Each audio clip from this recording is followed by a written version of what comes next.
안녕하세요. 오늘은 최근 대기업들에서 불어오는 성과급에 대해서 이야기를 해보고자 합니다. 최근 하이닉스 직원이 이대로 실적이 점점 더 예상치대로 좋게 나오면 성과급을 10억대를 받는다. 평균적으로 삼성전자 직원들은 그래서 성과급 상한을 없애기 위해서 파업을 한다.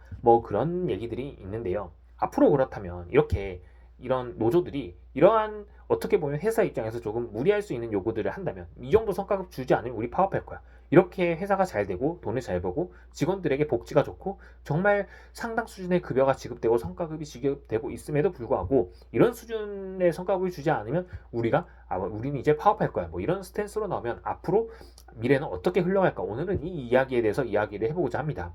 이런 상황이 계속된다면 저는 이 회사들의 해외 이전은 빨라질 것이라고 생각을 합니다. 그리고 채용은 점점 더 줄어들 것이라고 생각을 하고요. 그리고 이러한 현상들이 AI의 사용을 가속화시킬 것이라고 생각을 합니다.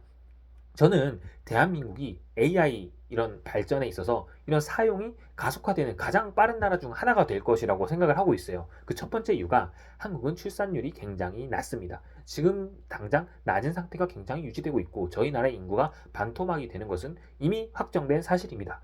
이런 상황 속에서 한국은 이런 AI의 발전을 만나서 AI 툴을 사용해서 효율화를 시키지 않으면 앞으로 글로벌 경쟁력을 잃게 될 가능성이 굉장히 높다고 생각을 하거든요. 그러니까 우리나라는 반강제적으로 필사적으로 AI를 통해서 이 산업 자체를 효율화시킬 가능성이 굉장히 높습니다. 두 번째는 대한민국의 기이한 노동 이런 구조인데요. 미국 같은 경우는 엔비디아나 애플이나 마이크로소프트나 이런 데서 유능한 직원들에게 굉장히 큰 성과급을 줍니다. 하지만 걔네들은 성과가 나지 않거나 회사가 좋지 않으면 내일 당장 짐을 빼게 할 수 있습니다. 즉 노동의 유연성이 굉장히 높습니다. 그러니까 회사가 좋을 때 높은 성과급을 받는 것은 회사가 좋지 못할 때 회사가 마음대로 해고를 할 수 있는 노동의 유연성과 같이 함께 가는 개념이 미국이거든요. 그런데 한국은 해고는 자유롭지 못합니다. 하지만 성과가 잘 나올 때는 높은 성과급을 요구합니다. 그렇다면 회사 입장에서는 이거는 좀 아이러니한 상황인 거죠. 근로자 입장에서 굉장히 좋아요.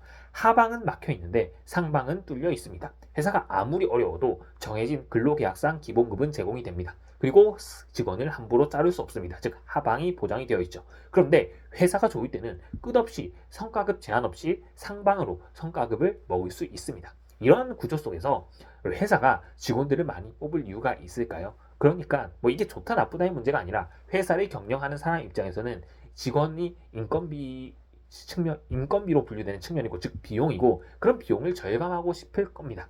그렇다면 미국식의 그 상방이 없는 성과급과 노동의 유연성이 공존하는 제도를 한국에 들여오지 못한다면 이런 상황이 계속된다면 즉 사람은 자를 수 없는데 노조는 강력해서 성과급이 계속 요구한다. 상한 없이 요구할 수 있다.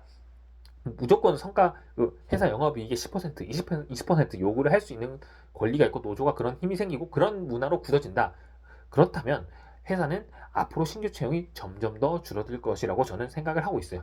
그리고 AI의 효율화는 점점 더 빨라질 것입니다. 그래서 대한민국은 저출산과 이런 노동시장의 기이한 구조 때문에 앞으로 AI의 성장 속도가 아이러니하게 반강제적으로 굉장히 빨라질 것이라고 저는 생각을 하고 있어요. 그러니까 우리는 지금 앞으로는 한국에서 이 급속도로 발전할 AI에 대해서 즉 AI 발전에 대해서 대비를 해야 되고 AI 툴을 익히고 그리고 그것을 다룰 줄 아는 능력을 빨리 그리고 효율적으로 학습해 나갈 필요가 있다고 저는 생각을 하고 있거든요. 그래서 다음 영상은 앞으로 AI가 발전하는 이 상황 속에서 우리는 어떤 방식으로 AI를 대해야 되는지에 대해서 이야기를 해보고 영상을 만들어 볼 생각입니다. 여러분들도 좋은 의견 있으시면 댓글로 남겨주시면 감사하겠습니다. 오늘도 긴 영상 시청해주셔서 감사합니다.